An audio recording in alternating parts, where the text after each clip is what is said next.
Hi everyone, thank you for staying for our Q&A. We hope you enjoyed tonight's presentation of Don Quixote. I didn't get to introduce myself. I'm Ted Barron. I'm the executive director here at the Performing Arts Center. This is a film that it was mentioned in the introduction. I had a chance to see at the Munich Film Festival this summer and had a brief encounter with our guest filmmaker, and I said, you must come to Notre Dame to present this film. So we're so glad that you all are here to see it and to talk to him about your experience seeing the film. Please welcome our esteemed director, Mr. Chico Pereira.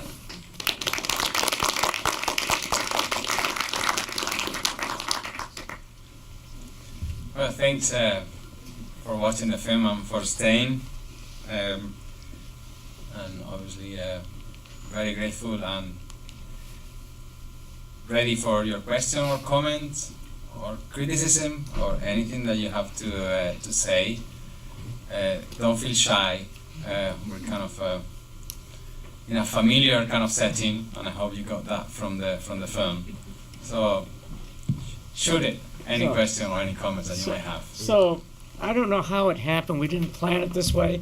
We're gonna get a mic to you. Do we have microphones right here? Oh, okay. Thank you. Great. Now I'm going to embarrass all of us. We didn't plan it this way, but all three of us sitting in the front were physicists. So we know that you cannot observe something without disturbing it. Great. How did you film this without interfering with the story? We did interfere with the story, of course. You know, like one of the first things that we realized that it was very kind of like difficult to film that man and that donkey because they were very fast. We were filming for a whole year, and for the first 6 months we could only film that donkey's bump. That's what we get to it, because to film, you know, when we go and see them walking, we saw them walking and talking, and so that's fantastic. Let's get that. Getting that most simple thing was a very difficult stuff, because to film them coming through us, we have to walk backwards in a very uneven terrain. So we couldn't, and for 6 months we were like trying to kind of realize, how do we do this? We tried with a car, the sound wouldn't work. Eventually we went to a local garage and they devised a kind of rickshaw. So one of us would be with a bicycle and a monitor, and there was an instructor for the DOP to be sitting down with their camera, so we could actually bicycle ahead of them and film it. So you said, how much intervention you need to do just to film that very little thing that you saw on the first day? So the question of intervention is all the time there. And yes, I think we did intervene with this story. Sometimes we just follow my uncle and say, okay, it's 3 o'clock in the afternoon. There's like 4 hours to sunset. Your mission is to find a place to sleep, as you would do. Take us to a place to sleep, and we wouldn't know anything, so we'd be like filming with him and just like behind the camera and trying to make up what he's trying to do. I think he likes this place. Oh no, he doesn't like this place. Oh no, now he's shouting at the donkey. What's wrong? Oh, it's because they're so close to the water and there are mosquitoes. Okay, right. And every day we'll know more about his thinking kind of process. But that's the way we do, because he's our anchor and he's very used to talk to us. So it was this way of breaking that connection in the beginning that was important.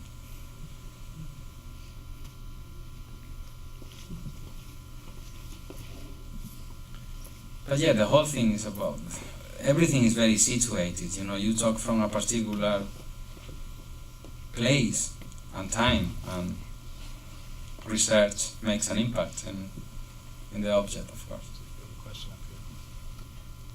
Thank you so much. I really enjoyed the movie. I have 2 questions. One is, I'm curious to what degree he collaborated with you in the script. I'm sure there was some editing of his lines, or if that was a conversation between you, what that looked like, and also what was the reception of the documentary in the community? Mm-hmm. So, you know, there's a story behind this, like Manolo. He is a very important figure in my childhood, not only my childhood, but also in the childhood of three other nephews. Two of them who are closest cousin, and the other one who unfortunately passed away when he was very young, and whose the film is dedicated to, Thomas. The other three, we were very close to Manolo when we were kids, and Manolo has two daughters, but he doesn't have like a male like son. And somehow we were his son, so when we were like children, he used to take us to the countryside for adventures, like sleeping outside on. He's a vet actually, and to see wild animals and stuff. So we loved Manolo. For us, he was like a hero. But somehow, when we were like 8 years old, we stopped seeing him, and we didn't know what was the reason. But the reason behind it was a big conflict in the family. There was like a traumatic kind of divorce in the family. We didn't know anything, we didn't understand anything, nothing was told to us, we just felt the effects of it. We was not seeing this man for so long. So 25 years later, we just feel the need to do something about it. Maybe trying to reconnect with him. So I remember in a Christmas day in 2012, I went to Manolo's house and wanted to talk to him, and I told him how much I missed him, and I really would like to reconnect with him. And I knew that he kept this passion about walking, and maybe we could do something together.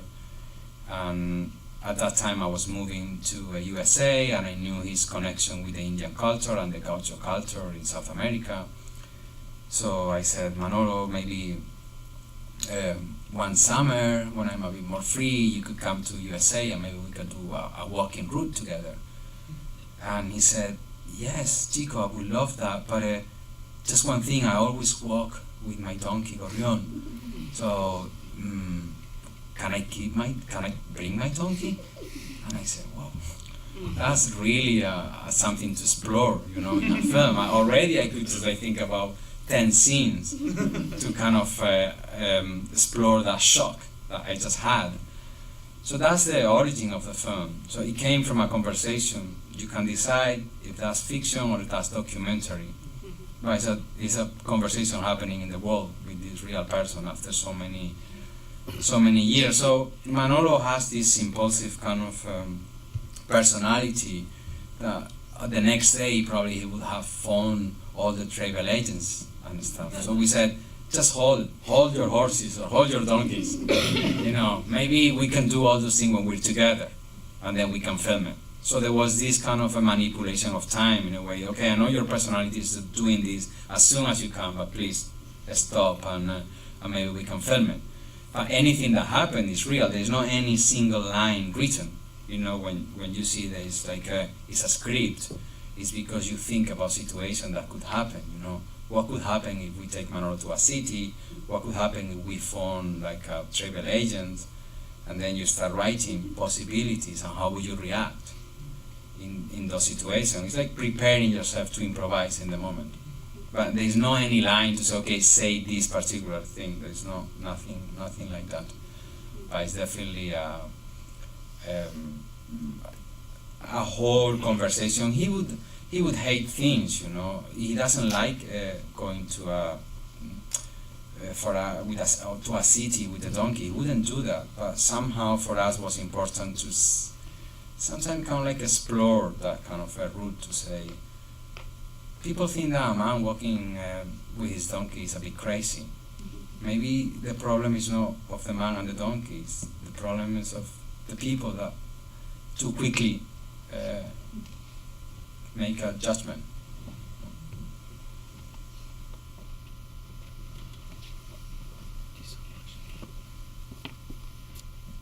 Oh yes, I was going to ask if he had taken other trips like this with the donkey, and you basically answered that question.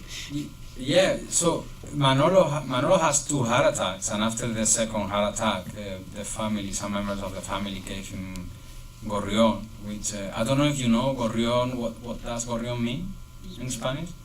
It means a sparrow. So the donkey has this name of a little bird, which is kind of quite paradoxical. So some members of the family gave Gorrión as a present, so he could carry his staff when he was on walks.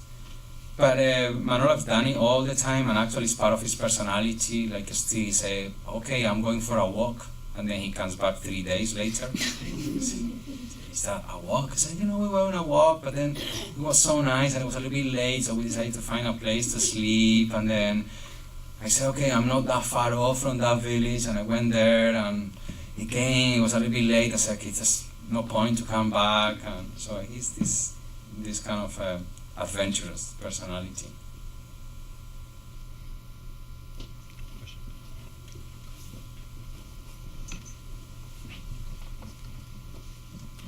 I really enjoyed the film, but I don't speak Spanish. And what does the Spanish add to it? If I understood Spanish, what else would I get?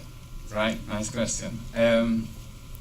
I guess that depends a lot where you're from. For me, seeing the particular accent from my village being played for you here, it means a lot. Even if you might not speak Spanish, but the fact that the way they say things, you don't, even if you think that you only get things from the subtitle, from the content of the sentence, there is something about how to say thing that it works on you. And a line becomes humorous, not only because of the content, also because of the way it's been said. And even if you don't understand the content, the tone, I think it works on you. So for me, it's important that they have this particular way of saying things that is very proper to this particular area. Translating is very difficult. I think where you would have benefited the most is in the poems and in the songs. Especially the poems are written, they are from a rural poet that writes in the way that farmers talk. So it's kind of like written phonetically, the way kind of these people talk, rather than respecting kind of like proper grammar or proper construction of words. In those moments, become very difficult to translate. The translation is great. I was really surprised. I couldn't believe that they could do such a nice work, the translators. But it's perhaps in those moments when you could have get the full effect. But that's the whole thing about poetry, translating poetry is very difficult. Say Chico. Sorry. Oh, sorry. No. So last night we showed Albert Serra's film, and he has this quote about saying he wanted to be an author, but decided to become a filmmaker because Spain wasn't making good movies, so it would be really easy to get to the front of the line. And as someone who left Spain to study in Scotland and the USA, but is committed to going back to Spain to make films, I'm curious what your relationship between the country and the culture and your filmmaking has been, and what you see it being as your career continues to grow. Yeah, thank you. It's true that I have a commitment with the area, and I don't know. Sometimes I try to think the way it is, and I remember. Maybe this is not a good answer, but I tried.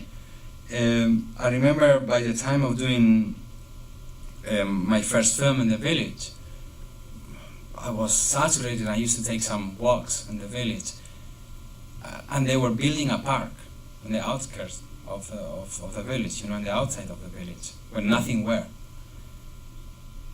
And in the few months I was there, the park was built. So I witnessed the transformation of a space that was nothing to a place when there were benches and exercise machines and a little bit of like a stroll kind of like route, and I saw people going there, and then I saw people talking to each other, and I saw kind of high school guys hiding in the back, kind of like smoking their cigarettes, and other people doing things, and I had the image of that place being nothing, being just like countryside. Well, you understand me by nothing, you know, just like being the countryside. But then something's being kind of made where people could interact. And I was thinking about the movie that I was making, and I said, that's exactly what I want my filmmaking to be. I want my filmmaking to be like that park, just to create a space when there is nothing, like in a village of 5,000 people, there is no this kind of cultural activities. I want my filmmaking to be a sort of metaphorical park or metaphorical space when people that otherwise wouldn't interact with each other, they could. And I take that as a principle, you know, like it's a space of practice, or interaction when we can do. In this film, not having had any contact with my uncle for 25 years, then doing through filmmaking is very nice for me, or it's very meaningful, because it's true that I started going to his house after this, and everything was fantastic, you know. We were there, like, having dinner, open a nice bottle of wine, everything was like hee ha ha ha. But I knew that my uncle had a very short temper, you know, and kind of like being a little bit moody. I said, I'm not getting the real person here. And through filmmaking, and you can see in some of the scenes, you can see how he can lose his temper a little bit. I said, oh wow, through filmmaking now I'm reconnecting with the person. Or while we were like editing the film, my mother, because of the family conflict that I kind of like talked to you, she couldn't interact with the man in real life. When we were editing the film, she would ask me almost every week, Chico, could I watch the film again? I said, well, Mom, it hasn't really changed from last week. She said, well, I don't mind, can I watch it again? And she would watch it, and she would get very close to the computer screen and say, oh, look at this man, oh, look at his hand, look at his sense of humor, oh, I met him when I was 13. And it was amazing to see how she couldn't meet the person in real life, but she still had all these nice feelings for this person. And she just needed that kind of like safe distance to be able to look at this person. Then I thought, filmmaking is a totally different thing. It's not just what you get on the screen. It's all what can happen in this process. So that's my take, you know. I just don't feel the documentary should be something to represent reality. It could be an intervention on reality. It could be like construction of a park or a space for people to interact. And people can interact in so many ways. And that's why you can devise so many different stories. It's not, I don't think so much, what story can I can tell. I don't have this feeling of authorship. It's more about what I could do with what I like, or what I kind of like, I know I could do to bring people together in particular ways. So that's a little bit my take on filmmaking. I just wanted to say I loved it. I'm from Mexico. Oh. And seeing, what is the name of your town again? Almaden? Almaden. Yeah. Well, the little town where my relatives live, it's called Xonacatlan. And it's a picture of the same town. Oh. It was like I was there. It was so awesome just to see how relatable the roads, the donkeys, the sheep. I mean, it's just really amazing. Which area in Mexico is that? I am at Puebla, in the state of Puebla. I'm from Mexico City, but my whole family lives in this tiny town in Puebla. That street, I was like, they're painted like that. Half the house is one color, the top is white. It was just amazing just to see it. And, well, of course, I understand Spanish, so it was very enriching to hear them, and the way the daughter talks to him is the way my aunts talk to their dad, or talk to their dad.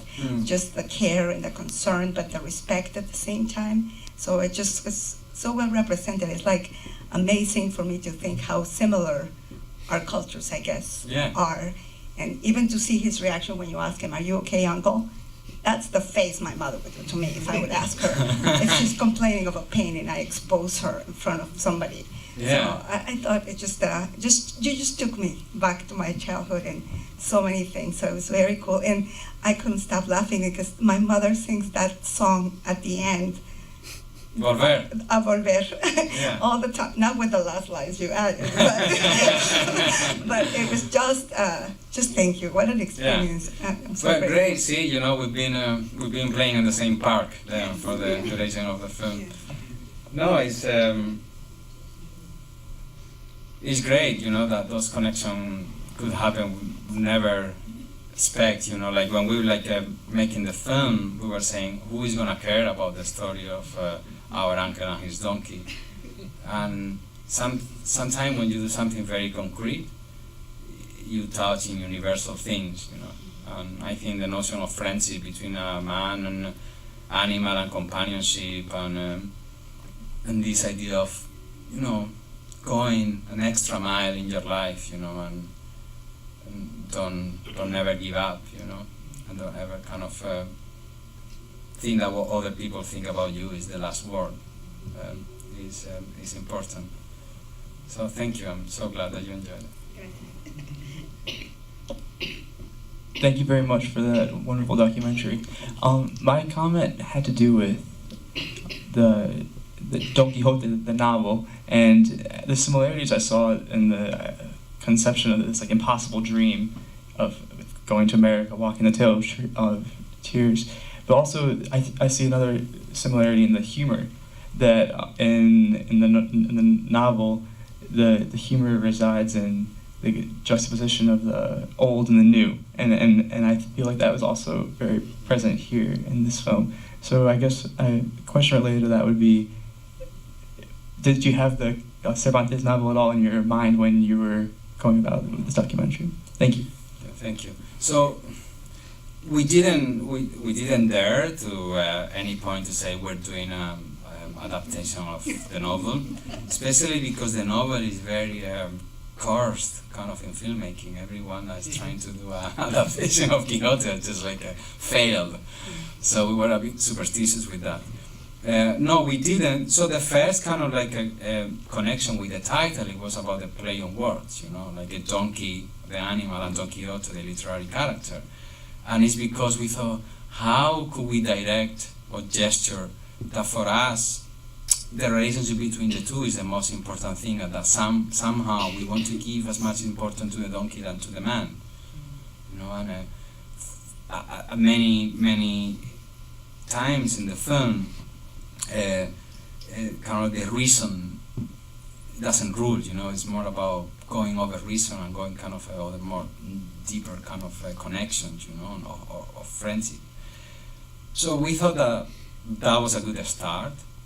And when you need to ask for money, you know, and you're competing with 1,000 titles, to have a catchy title helps. And I thought maybe we call it Don Quixote.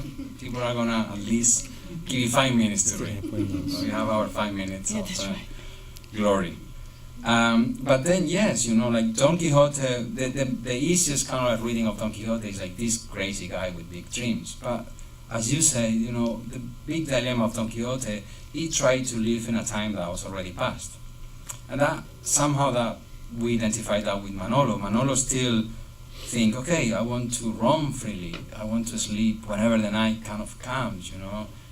But then we started walking, or before even we started walking, you know, we realized that going to America was full of restrictions. They wouldn't tell you, no, you cannot do that, but they would ask you, okay, you need to spend 6 days in Amsterdam, 60 days in New York. You have to pay $15,000. It's not forbidden, but it's a real invitation. Who can do that? You know, who can afford that? Who can do that if someone loves animals? And then we started walking, and then we just found the same restrictions in our own landscape, you know, the public paths being fenced off, and there are gates everywhere for places that they're supposed to be public paths for forever, but, you know, landowners have appropriated.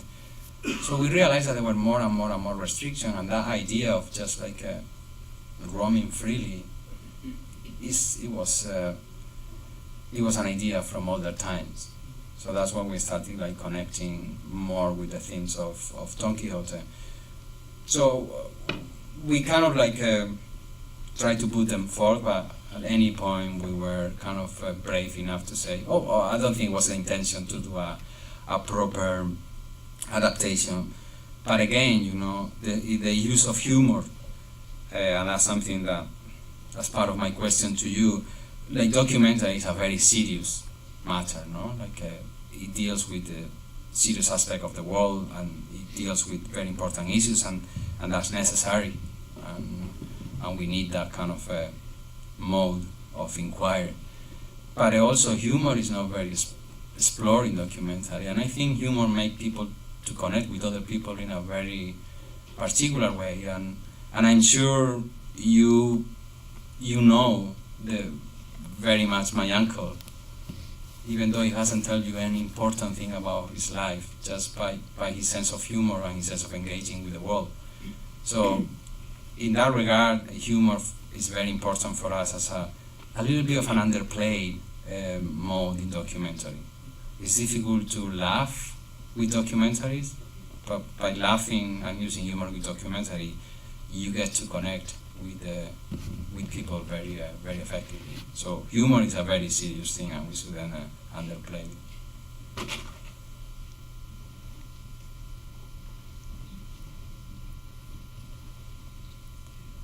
Yeah, thank you very much. I have two questions. First, I was wondering if I was overthinking some of the out of focus shots. If you were thinking, how would the donkey be seeing this, and what is their vision like? How intentional were you trying to be with shooting the way the donkey would be seeing things? And also, I love the opening shot, and I also love the flamenco scene, because I spent some time in Spain, and flamenco is usually such a tourist thing, but to actually see it in a more organic setting was just really fascinating and powerful. So I was also wondering if you could talk more just how that scene happened, and like, were these people expecting to be in a movie? How did you direct them? If you could speak about that. Thank you very much. Great. Okay. So a few things that you said. Okay, I start from the flamenco scene. So before, so I like my training in anthropology. So I usually try to sneakily do the trip a little bit before. So like a month or 2 months before, there was a moment when we said, okay, we're not gonna be able to go to America, let's face it. And then we said, okay, maybe we can bring America here, if we cannot go. So somehow we tried to find our own Mississippi, which you saw in the film, which more or less success, you know. And also, you know, we had this idea because we thought we were going to come to America. We thought that we were gonna start from Manhattan and with the donkey and ask, okay, how do we go to the Trail of Tears, you know, or from Miami? We had these visual things in the head. And one of the things was like in every Western, because this looks pretty much like a Western, there's like a film on a saloon, you know. And then I was imagining, okay, Manolo could be with his poetry, and there would be other people singing country, and we never found that, but I found this canteen. I passed through this village that they told me, there's this canteen by a train track, and I said, that's very interesting. And then I went there, and I met the canteen, the guy that runs the canteen. That he appears very in the film, but he's not a singer. And he told me, you know, if you come around here, yeah, you could film here. By the way, there is a guy that lives in the hills, that he only comes once in a month when he comes to the bank just to get paid. Then he gets drunk here for 16 hours. So amazing. Okay, so I went. I continued my journey, and then 2 months later we came back to film in the area, you know. And then we went to this place. I said, you know, maybe Manolo would like to kind of like eat here. Obviously, we had to eat every day, right? So we weren't kind of looking for this scene. So, you know, we're thinking, we wanted to eat here, would you mind if we film here? You need to ask, you know, you cannot just like go to a place with a camera, right? I said, yeah, okay, I remember you. Yeah, of course you can, you know. And I said, you told me about this guy, and this guy, I heard that he might be coming tomorrow. So, tomorrow? yeah, it's the beginning of the month. So I heard that he might be coming tomorrow to town. And he did. So it was one of those moments, we're in the right place in the right moment. And then we enter in that place and we stay like for 3 hours and the whole thing a little bit developed. Obviously, and that's the question of what is writing in documentary, because I had this idea of what I would do in America, of this kind of like a duel, and I knew very much that this film spoke to the Western. I thought, maybe Manolo, you can just like recite one of those poems that you like, and the guy straight away starts singing. So kind of the whole thing developed a little bit organic. That was the guy that we couldn't direct. Even we needed his signature for release purposes, because you need to kind of his agreement that it's gonna be in a film, so you can release the footage and say, I've never signed anything in my life. So he's kind of like one of those men of the hills, a bit of an anarchist. So we couldn't make him agree, but no complaints up to now. And then obviously with Animal, and I come back also to the question of writing, we couldn't really direct animals. You cannot direct animals, so it was more about putting them in situations.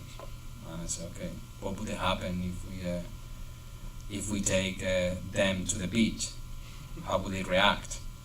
So the dog was loving it, Manolo was so, and Gorrión was hating it. And then we were like close to an area where they were like working mules, and we know that Gorrión has been like such a middle class donkey that never worked in his life. So we're very close to this area, What would happen if we make Gorrión to see other working mules?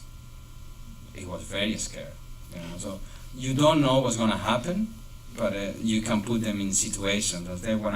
That's what I refer when I mention performance in documentary. It's like you put them in a situation where you're interested is the way they perform, the way they behave in those situations, and that's a way to also get a sense of character.